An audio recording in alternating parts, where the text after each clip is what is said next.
Bahujan Samajwadi party BSP में एक राजनीतिक नेता के रूप में मायावती का प्रमुखता से उदय, उनके प्रारंभिक जीवन, शिक्षा और वह पार्टी के भीतर एक प्रमुख व्यक्ति के रूप में कैसे उभरी, इस पर गहराई से चर्चा करें।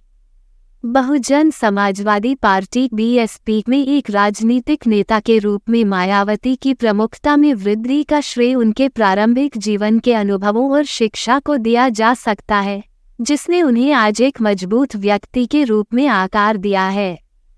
15 जनवरी 1956 को दिल्ली में जन्मी मायावती एक साधारण पारिवारिक पृष्ठभूमि से हैं। उनके पिता प्रभुदास एक डाकघर क्लर्क के रूप में काम करते थे, जबकि उनकी मां रामरती एक गृहिणी थी। एक निम्न मध्यम वर्गीय परिवार में पली बड़ी मायावती को कई चुनौतियों और कठिनाइयों का सामना करना पड़ा, जिसने हाशिए पर रहने वाले समुदायों के उत्थान के लिए उनके दृढ़ संकल्प को प्रेरित किया। वित्तीय बाधाओं के बावजूद उन्होंने अकादमिक रूप से उत्कृष्ट प्रदर्शन किया और उच्च शिक्षा हासिल की और दिल्ली विश्वविद्यालय से कानून की डिग्री हासिल की। इस शिक्षा ने उन्हें सामाजिक न्याय के लिए लड़ने और उत्पीड़ितों के अधिकारों की वकालत करने के लिए ज्ञान और कानूनी विशेषज्ञता से सुसज्जित किया, जिससे वह बसपा में एक प्रमुख नेता बन गईं और भारतीय राजनीति में दलितों और अन्य हाशिए के समूहों के हितों का समर्थन किया।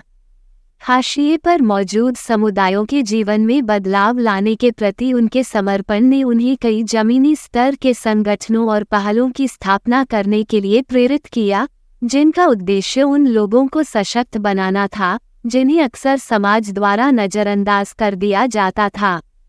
अपने अथक प्रयासों के माध्यम से वह दलितों और अन्य हाशिए पर रहने वाले समूहों द्वारा सामना किए जाने वाले प्रणालीगत अन्याय की ओर ध्यान दिलाने में सक्षम रही और उन नीतियों को आकार देने में महत्वपूर्ण भूमिका निभाई, जिनका उद्देश्य उन्हें समान अवसर और अधिकार प्रदान करना था। सामाजिक न्याय के प्रति उनकी अटूट प्रतिबद्धता ने उन्हें उन अनगिनत व्यक्तियों के लिए एक प्रेरणा और आदर्श बना दिया है जो भारत में समानता के लिए लड़ना जारी रखते हैं। मायावती के नेतृत्व में बहुजन समाजवादी पार्टी की विचारधारा उन प्रमुख सिद्धांतों और लक्ष्यों का अन्वेषण करे जिन्होंने बसपा के राजनीतिक एजेंडे और हाशिए पर रहने वाले समुदायों पर इसके प्रभाव को आकार दिया है। मायावती के नेतृत्व में बहुजन समाजवादी पार्टी बसपा की विचारधारा सामाजिक न्याय, समानता और सशक्तिकरण के सिद्धांतों में निहित है। पार्टी का प्राथमिक लक्ष्य भारत में दलित, आदिवासी, ओबीसी और धार्मिक अल्पसंख्यकों सहित हाशिए पर मौजूद समुदायों का उत्थान और सशक्तिकरण करना है। बसपा के लिए मायावती का दृष्टिकोण हमेशा एक ऐसे समाज के निर्माण पर केंद्रित रहा है जहां हर व्यक्ति को उसकी जाति या पंथ की परवाह किए बिना समान अवसर और अधिकार हों। उनके नेतृत्व के माध्यम से पार्टी ने इन समुदायों द्वारा सामना किए गए ऐतिहासिक अन्याय और भेदभाव को संबोधित करने के उद्देश्य से विभिन्न नीतियों और पहलों को लागू किया है। इनमें शिक्षा और रोजगार में आरक्षण, कोटा, भूमि सुधार और सकारात्मक कार्रवाई कार्यक्रमों को बढ़ावा देना शामिल है। मायावती विशेषाधिकार प्राप्त और वंचितों के बीच सामाजिक आर्थिक अंतर को पाटने के लिए संसाधनों और धन के पुनर्वितरण में दृढ़ता से विश्वास करती हैं।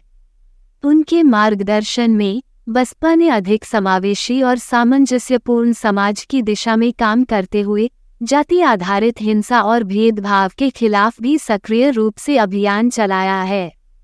दलितों और अन्य वंचित समुदायों को सशक्त बनाने में मायावती की भूमिका के लिए उन्हें प्रशंसा और आलोचना दोनों मिली है। समर्थकों ने उत्पीड़ितों के अधिकारों की वकालत करने और उन्हें राजनीतिक क्षेत्र में आवाज देने के लिए उनकी सराहना की। वे उन्हें ऊंची जाति के प्रभुत्व के बंधन को तोड़ने और सामाजिक गतिशीलता के अवसर प्रदान करने का श्रेय देते हैं। हालांकि आलोचकों का तर्क है कि उनकी नीतियों ने जाति विभाजन को और गहरा कर दिया है और अन्य समुदायों में नाराजगी पैदा की है। उनका दावा है कि पहचान की राजनीति पर उनके ध्यान ने प्रगति में बाधा डाली है और एकीकृत समाज के विकास में बाधा उत्पन्न की है। मायावती के नेतृत्व को लेकर ध्रुवीकरण की राय के बावजूद उत्तर प्रदेश के राजनीतिक परिदृश्य पर उनके महत्वपूर्ण प्रभाव से इनकार नहीं किया जा सकता है। उदाहरण के लिए, अपने कार्यकाल के दौरान मायावती ने एक आरक्षण नीति लागू की, जिससे ये सुनिश्चित हुआ कि सरकारी नौकरियों और शैक्षिकी अवसरों का एक निश्चित प्रतिशत हाशिए पर रहने वाले समुदायों के लिए आरक्षित हो। परिणामस्वरूप निचली जातियों और दलित पृष्ठभूमि के व्यक्ति उन अवसरों तक पहुंचने में सक्षम हुए जो पहले उनके लिए दुर्गम थे, जिससे सामाजिक सशक्तिकरण और ऊर्ध्वगामी गतिशीलता को बढ़ावा मिला। हालांकि इस नीति से उच्च जाति समुदायों में नाराजगी भी पैदा हुई, जिन्होंने इसे अनुचित व्यवहार माना और महसूस किया कि उनके अपने अवसरों से समझौता किया जा रहा है।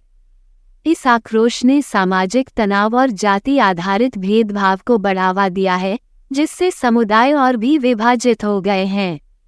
आलोचकों का तर्क है कि ऐसी नीतियां योग्यता पर आधारित होनी चाहिए, न कि केवल जाति पर, क्योंकि उनका मानना है कि यह समाज में जाति विभाजन के विचार को कायम रखती है। विवाद के बावजूद आरक्षण नीति सामाजिक न्याय के लिए एक उपकरण बनी हुई है और इसने भारत में हाशिए पर रहने वाले समुदायों के सशक्तिकरण में महत्वपूर्ण योगदान दिया है। जो लोग वंचित महसूस करते हैं, उनकी चिंताओं के साथ सकारात्मक कार्रवाई की आवश्यकता को संतुलित करना नीति निर्माताओं के लिए एक जटिल चुनौती बनी हुई है। धन्यवाद। आप देख रहे थे गॉड ब्लेस टीवी हिंदी। हमारे साथ जुड़ने के लिए सब्सक्राइब अवश्य करें।